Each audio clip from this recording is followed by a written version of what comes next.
Sometimes the most life-changing friendships begin with a stranger's invitation to sit down, especially when that stranger isn't from this world.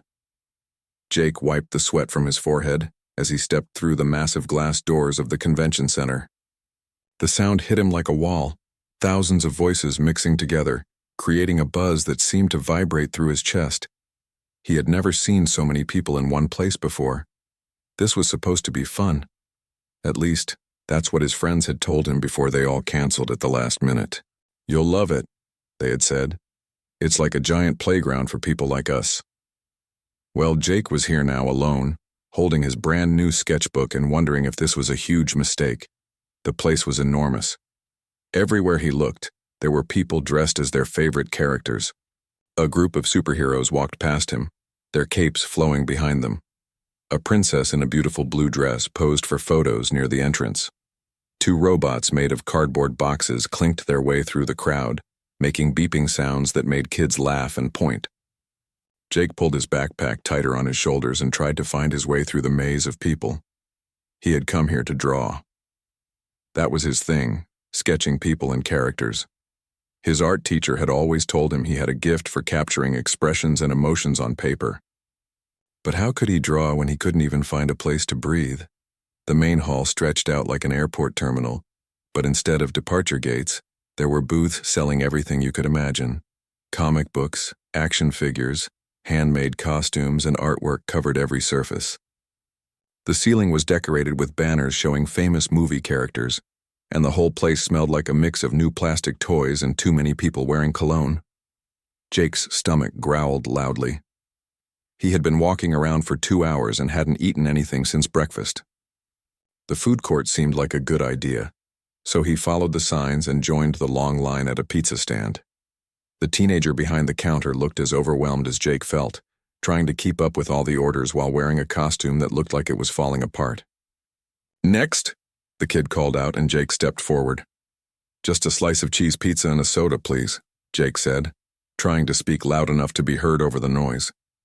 5 minutes later, he had his food on a plastic tray and turned around to find somewhere to sit. That's when his heart sank. Every single table was full, not just full, packed. People sat shoulder to shoulder, some even standing behind chairs waiting for others to finish eating. Groups had claimed entire sections, spreading their bags and purchases across multiple chairs. Jake stood there holding his tray, feeling more out of place than ever. A family with 3 kids in matching superhero costumes brushed past him, heading to a table where someone was saving their spots.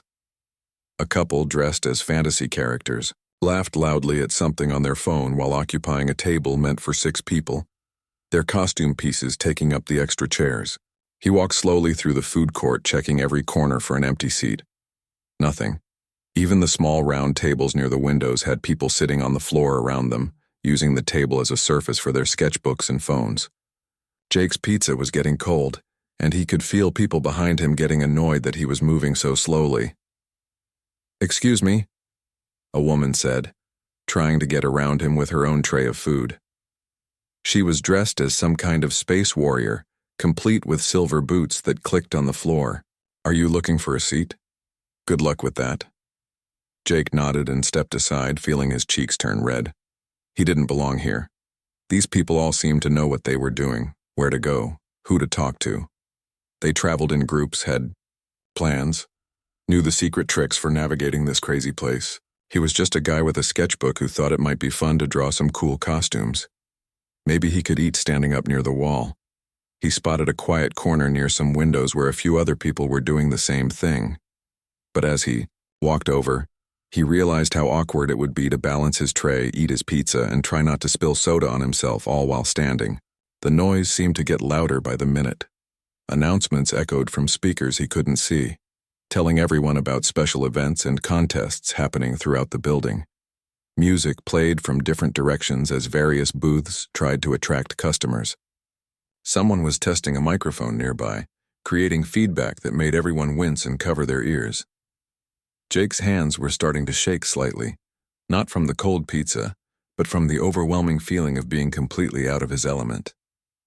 He had dealt with crowds before, but never like this. Never where he felt so obviously alone while surrounded by thousands of people who all seemed to know exactly where they belonged. He thought about leaving. The parking lot was probably quiet and peaceful. He could sit in his car, eat his pizza, and maybe just go home. Tell his friends later that it was amazing and he had a great time. They would never know the difference. But something stopped him from heading toward the exit. Maybe it was the money he had spent on the ticket or the 2-hour drive to get here, or just stubborn pride. He had come here to draw, and he wasn't ready to give up completely. There had to be somewhere in this enormous building where he could find a place to sit down and do what he loved. Jake took a deep breath and decided to explore beyond the food court. Maybe the main convention hall would have some seating areas that weren't quite so crazy. At the very least, he could finish his pizza and figure out his next move. He picked up his tray and headed toward the sounds of even more people, hoping that somewhere in all that chaos there might be a quiet corner with his name on it. Jake walked deeper into the main convention hall, his pizza getting colder with every step.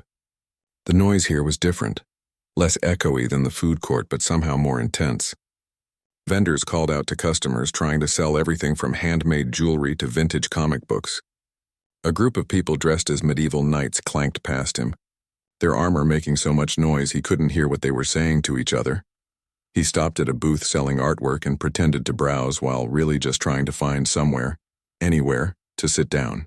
The artist behind the table smiled at him, but Jake was too focused on his mission to really look at the beautiful paintings displayed around the booth. His tray felt heavier by the minute, and he was starting to worry he might drop everything. That's when he saw it. A small seating area tucked away in a corner near the back of the hall. It wasn't part of the main traffic flow, which probably explained why it was quieter. There were maybe 6 round tables with chairs around them, and most importantly, it looked like there might actually be some empty spots. Jake hurried over, trying not to bump into anyone while carrying his tray. As he got closer, he could see that most of the tables were indeed taken, but there was one in the corner that caught his attention.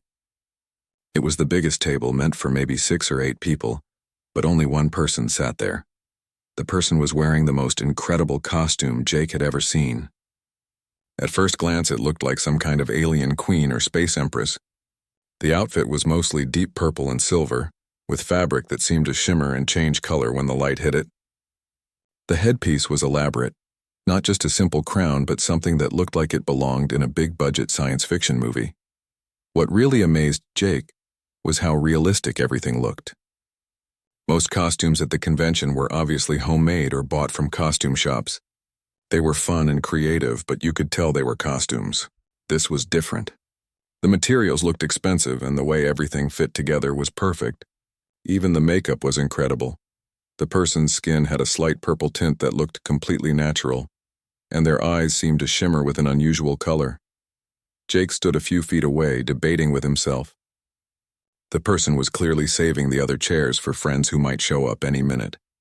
He didn't want to be rude and assume he could just sit down, but his pizza was definitely cold now, and his arms were getting tired from holding the tray.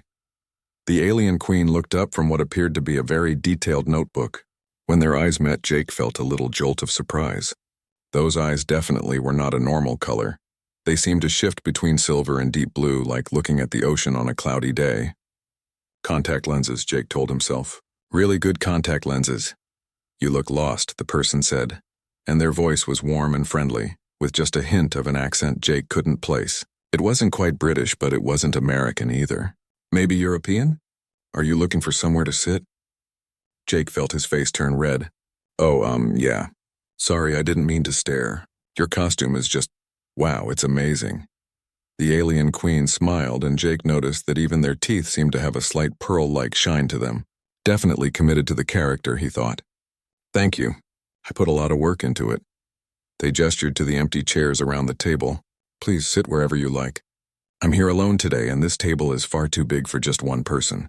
Jake hesitated. Are you sure? I don't want to bother you if you're waiting for friends or something. No friends coming, the person said, closing their notebook and setting it aside. I was just doing some writing while people watching. This is a fascinating place, isn't it? So many different types of humans all gathered together, expressing their creativity and interests. Something about the way they said types of humans struck Jake as a little odd. but he was too grateful for the offer to think about it too much. He set his tray down on the table and pulled out a chair. "Thanks so much. I've been looking for a place to sit for like 30 minutes. This place is crazy busy." "First time at one of these events?" the alien queen asked, leaning forward slightly with genuine interest. "Yeah, is it that obvious?" Jake laughed and took a bite of his cold pizza. It wasn't great, but he was too hungry to care. "Not obvious in a bad way," they assured him. "Just the way you're looking around, taking everything in. There's a wonder in your eyes. Most people here have been to many conventions. They walk through like they're shopping at a regular store, but you're seeing it all for the first time." Jake nodded, surprised by how perceptive this person was. "My friends were supposed to come with me, but they all canceled. I almost didn't come at all."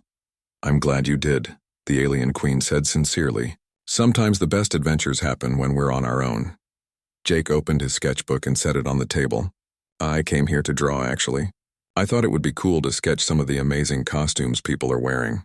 Like yours, I've never seen anything so detailed." The person's eyes lit up when they saw the sketchbook. "You're an artist. May I see some of your work?" Jake felt nervous but flipped through a few pages, showing sketches he had done of people in parks, coffee shops, and around town. They were good. He knew they were good. But sharing his art always made him feel vulnerable. "These are incredible," the alien queen said, studying each drawing carefully. "You capture something special in people's faces. Not just what they look like, but who they are inside. That's a rare gift." The compliment made Jake feel warm and confident in a way he hadn't felt all day. "Thanks. I've always been better at drawing people than anything else. There's something about expressions and emotions that I find fascinating." "Emotions," the person repeated thoughtfully. "Yes, they're one of the most interesting things about people, aren't they?" Again, something about their phrasing seemed a little unusual, but Jake was enjoying the conversation too much to worry about it. For the first time since arriving at the convention, he felt like he was exactly where he was supposed to be.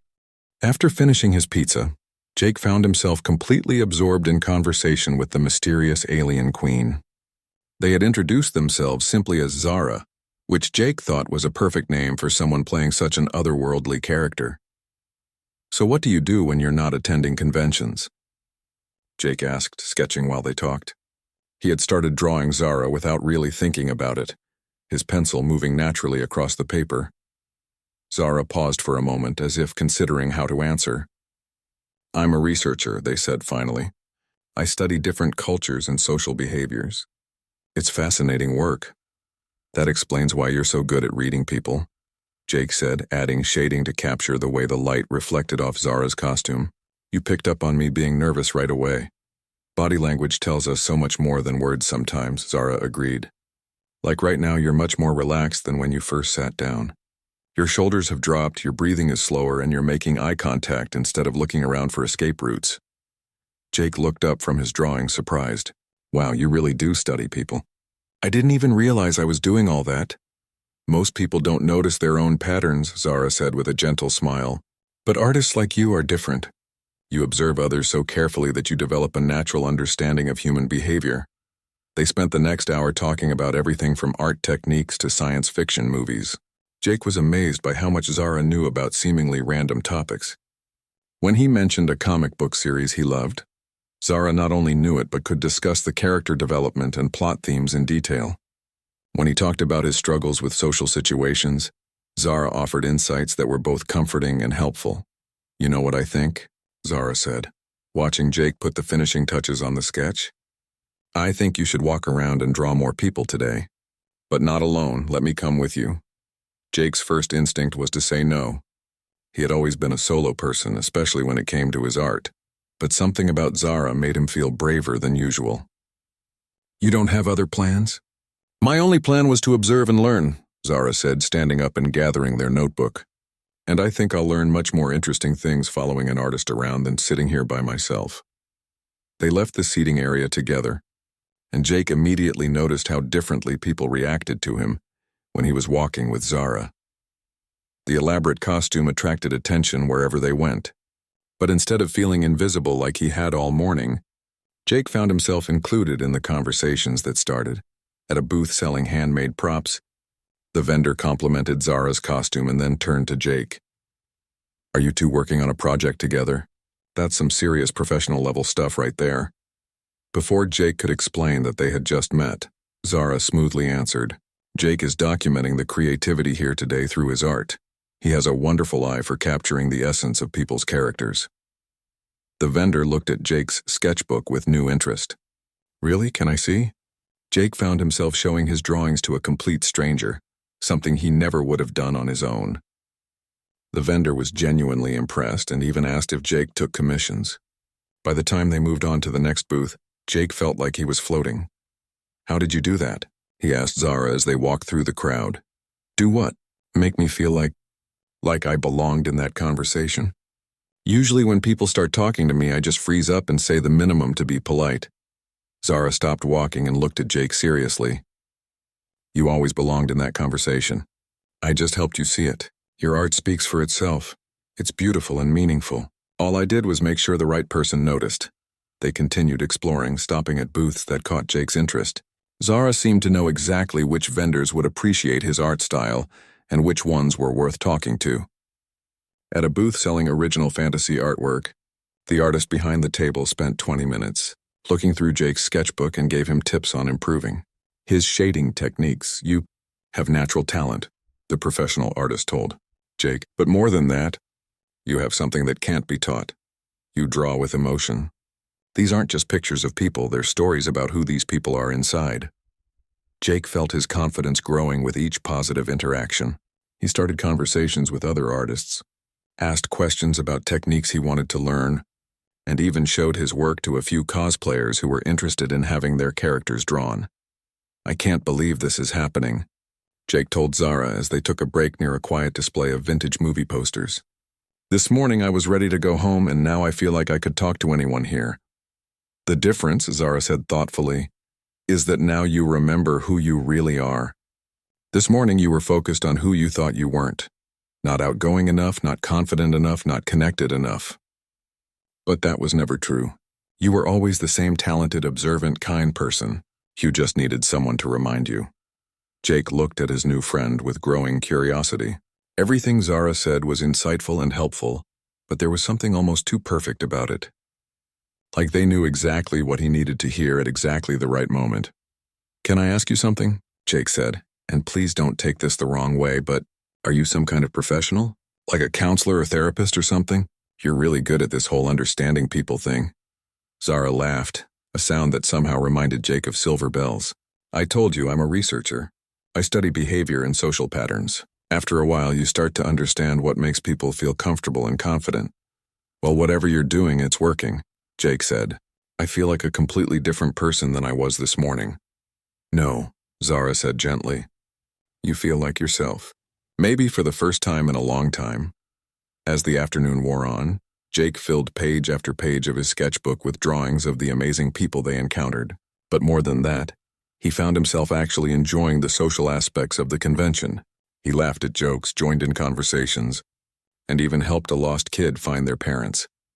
Every time he started to feel overwhelmed or anxious, Zara was there with a quiet word of encouragement or a gentle reminder of his strengths.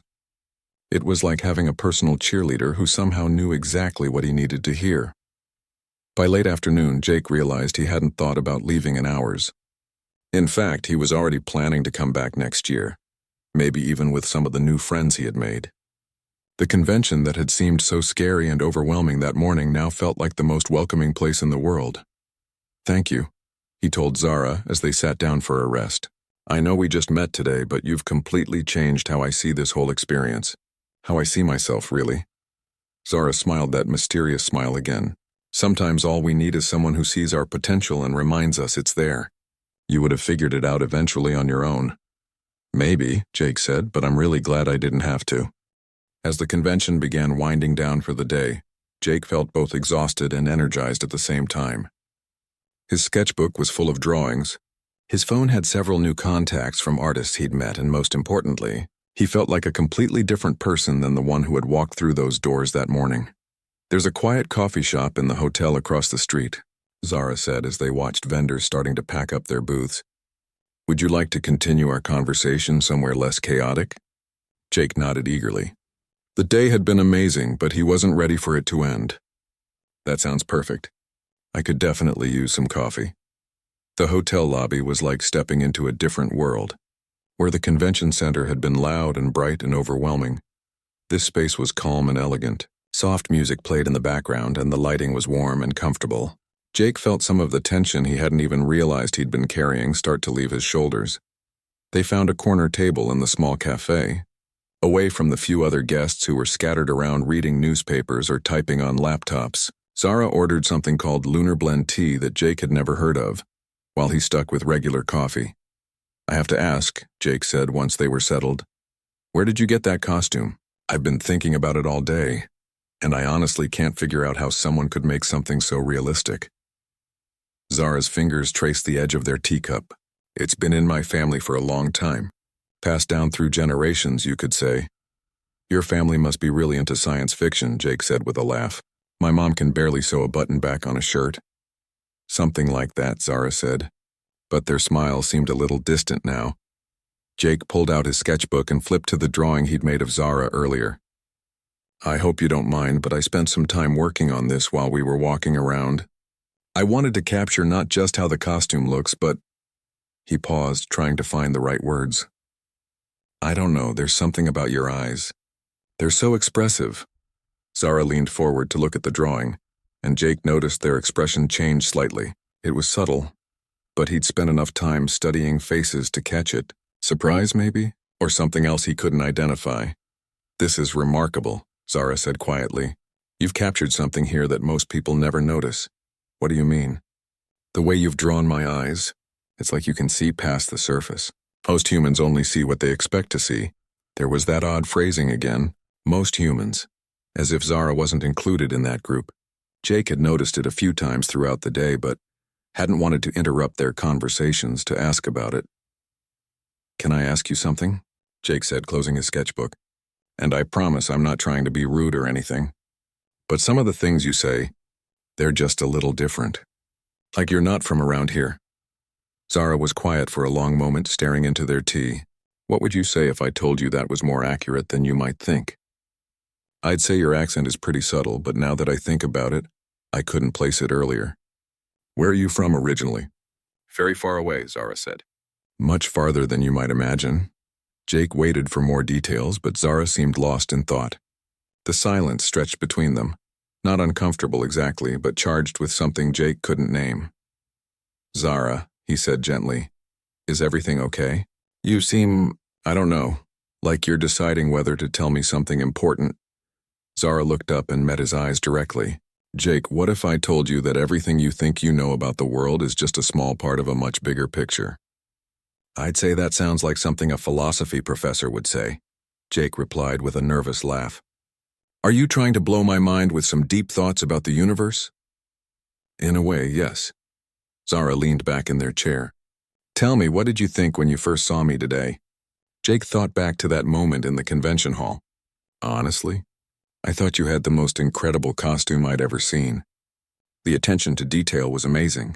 The materials, the way everything fit together perfectly, even your makeup and contacts, it all looked so real. What if it looked real because it is real?" Jake stared at Zara, trying to process what they were suggesting. "What do you mean?" "I mean, what if what you've been calling a costume isn't a costume at all?" A dozen thoughts raced through Jake's mind at once. This was clearly some kind of role-playing game or performance art. Zara was really committed to staying in character, which Jake had to admire. Some people at conventions took their characters very seriously. "Okay," Jake said, deciding to play along. "So you're saying you're actually an alien queen?" "Not a queen exactly. But not from your world, yes." Jake looked around the quiet cafe, half expecting someone to jump out and tell him he was being pranked. But they were alone except for an elderly man reading a newspaper 3 tables away.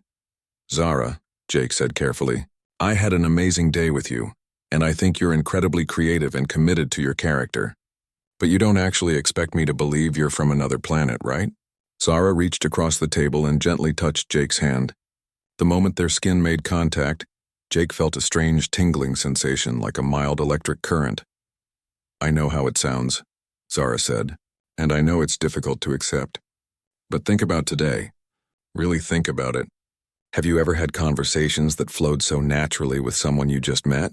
Have you ever felt so immediately comfortable with a complete stranger? Jake had to admit that was true.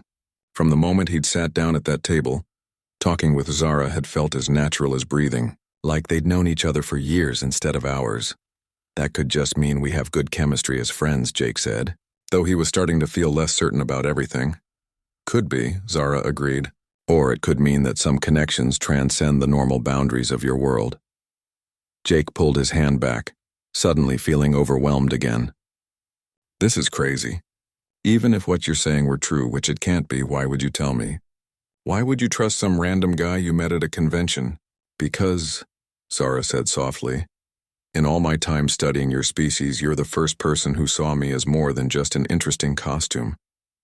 You drew my picture and captured something real about who I am inside. You treated me like a friend, not like a curiosity or a photo opportunity. Jake's coffee had gone cold while they talked, but he took a sip anyway, trying to organize his thoughts. Let's say hypothetically that I believed you. What exactly are you doing here? Are you studying us like lab rats or something? Nothing like that, Zara said quickly. I'm here to learn about human creativity and connection, to understand how your people form relationships and express themselves through art and imagination. My people have always wondered about the human capacity for friendship and emotional bonds. And what have you learned? Zara smiled, and for a moment Jake could swear their eyes really did shimmer with an otherworldly light. I learned that the best friendships can happen in the most unexpected ways, and that sometimes when someone really needs a friend, the universe has a way of bringing the right person into their life at exactly the right moment. Jake sat back in his chair, his mind spinning. Part of him wanted to laugh at the absurdity of the situation, but another part, the part that had felt so connected to Zara all day, wondered if maybe, just maybe, there was more to the world than he had ever imagined. Jake barely slept that night. He kept replaying every moment of his conversation with Zara, trying to decide if his new friend was the most dedicated role player he'd ever met, or if something truly impossible had happened to him. By morning, he had almost convinced himself that it had all been an elaborate game, and he felt a little embarrassed for getting so caught up in it. He decided to go back to the convention center early, hoping to find Zara and maybe laugh about how seriously they'd both taken the whole alien story. But when he got to the parking lot, he saw something that made him stop in his tracks. Near the far edge of the lot, away from most of the other cars, sat a vehicle unlike anything Jake had ever seen. It looked almost like a car, but the proportions were wrong. Too sleek, too smooth, with no visible seams or joints. The surface seemed to shift colors slightly in the morning light, going from deep purple to silver and back again. Zara stood beside it, but they looked different in the daylight. The costume that had seemed so elaborate yesterday now looked even more real, if that was possible. And Zara's movements had a grace to them that seemed almost too fluid for a regular person. Jake approached slowly, his heart beating faster with each step. Zara? They turned and smiled, the same warm expression that had made Jake feel so comfortable the day before. I was hoping you'd come back this morning. I wanted to say goodbye properly. That's your car? Jake asked, though he already knew it wasn't any kind of car he'd ever seen. It's my transport, yes. I need to leave today. Jake stared at the impossible vehicle, then back at Zara. You were telling the truth yesterday, weren't you? You're really not from here.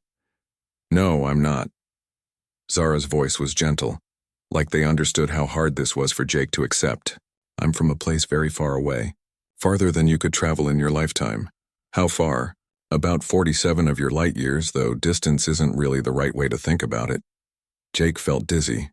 He sat down on a concrete parking barrier, trying to process what he was hearing. This is really happening. You're actually an alien, and I spent yesterday hanging out with you like it was the most normal thing in the world. It was normal, Zara said, sitting down beside him. That's what made it so special. You didn't treat me like something strange or frightening. You treated me like a friend. Because I thought you were human. If I'd known, you would have acted differently, Zara finished. That's exactly why I didn't tell you at first. I wanted to experience what it was like to connect with someone without all the fear and suspicion that usually comes when people learn the truth. Jake looked at Zara more carefully now, seeing details he'd missed before. The way their skin had that subtle shimmer that was too perfect to be makeup. The way their hair moved even when there was no breeze. The way their eyes seemed to reflect light like they had their own internal glow. What are you exactly? I mean, what's your species called? You don't have words for it in any of your languages. The closest translation would be something like travelers or observers. We move between worlds, learning about different forms of life and consciousness. Are there others here? On Earth, I mean, a few. We don't interfere with your development or try to change anything. We just watch and learn. But yesterday was the first time I broke protocol by getting so personally involved with someone. Jake felt a strange mix of honor and worry. Are you going to get in trouble for that? Zara laughed, that bell-like sound that Jake now realized probably wasn't entirely human either. No, nothing like that. But my time here is finished and I need to return home to share what I've learned. Which is what? Zara turned to face Jake directly. I learned that friendship isn't just about shared experiences or common interests. It's about seeing someone for who they really are and accepting them completely. You did that for me yesterday, even though you didn't know what you were accepting.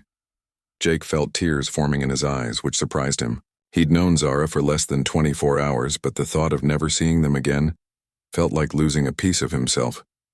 Will I ever see you again? Zara reached into what Jake had thought was a pocket in their costume and pulled out a small device. It looked like a cross between a smartphone and a piece of jewelry, with the same color-shifting surface as their transport. This will let us communicate across any distance, Zara said, placing it in Jake's hands. It's connected to my personal frequency. Whenever you want to talk, just hold it and think about reaching out to me. I'll hear you, no matter where I am. Jake turned the device over in his hands. It was warm to the touch and seemed to pulse gently, like it had its own heartbeat. This is really happening. This is all really real. Very real. And Jake? Zara stood up and helped him to his feet. Yesterday changed me too. I came here to study human behavior, but I ended up learning about human heart, about what it means to care about someone and want them to be happy. I still can't believe I made friends with an alien, Jake said, shaking his head in amazement. I prefer to think that two people from very different worlds found something in common, Zara replied. Distance doesn't matter when you really connect with someone. They walked over to Zara's transport, and Jake watched in fascination as a section of the smooth surface simply dissolved, creating a doorway. Before you go, Jake said, can I ask you something? When you first saw me yesterday struggling to find a place to sit, why did you invite me over? Out of all the people you could have chosen to study or whatever? Zara paused in the doorway. Because you looked lost, and I remembered what that felt like. Even beings from other worlds know what it's like to feel alone in a crowd sometimes. Thank you, Jake said, for everything. For the best day I've had in years. Thank you for showing me what real friendship looks like. I'll carry that with me wherever I go. Zara stepped into their transport and the doorway sealed behind them without a sound. The vehicle rose silently into the air, hovered for a moment, and then shot upward so fast that Jake lost sight of it in seconds. He stood alone in the parking lot, holding the communication device and wondering if anyone would ever believe what had just happened to him. Then he realized it didn't matter if anyone believed him. He knew the truth, and that was enough. Over the next few months, Jake's life changed in ways he never could have imagined. The confidence he'd discovered at the convention stayed with him. He started showing his art in local galleries, joined a sketching group that met every weekend, and even began teaching art classes at the community center.